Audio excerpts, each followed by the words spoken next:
For the non-inverting amplifier, we can find V out by treating it as a voltage divider between R1 and R2 and using the V out value. We can then solve for V out in terms of V minus by just rearranging this problem. For my voltage follower, my Vin is determined from my potentiometer, and the Vin is hooked up directly to V plus. And then I have a connector from V minus to V out.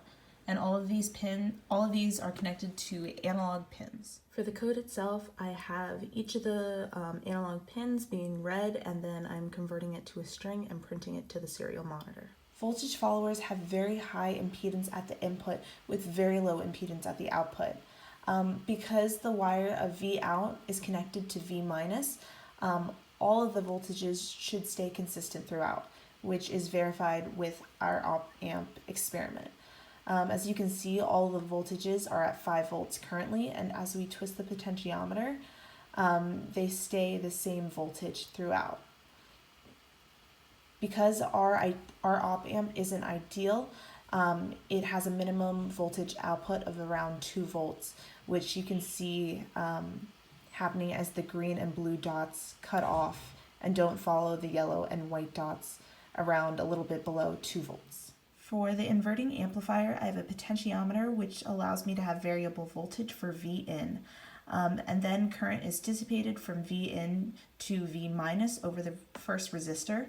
And then a resistor from V minus to V out. And then on this side, I have a voltage divider which allows me to have a steady 2.5 at V plus. And then from V out, V minus, V plus, and V in, I have them all hooked up to analog pins on my Arduino so that we can see the voltage coming in. For the inverter amplifier, V in is inverted and amplified by a ratio of R2 over R1 to create V out. And as you can see from the graph, V minus is a little offset from V in due to the voltage that is dissipated across the first resistor. So as V in is positive, V out will be negative, and as that changes to negative, V out will be positive. And then once you get to around when V out or V in is equal to V minus, you will also get V out to be the same number as the two, because there's no difference between V in and V minus. As you can see, the range for V out ranges from a little bit above 4 volts to a little bit below 2 volts. And this is just because the op-amp isn't ideal. From the data sheet, it says that the minimum output voltage is around 2 volts, and due to internal resistance, it can't reach all the way up to 5 volts. For the integrating amplifier, I have basically the same circuit from the last one. However, I replaced the resistor going from V minus to V out with a capacitor. Amplifier, V out can now be calculated through an integral of V in. So because of the negative sign, whenever V in is positive, V out will be negative and vice versa.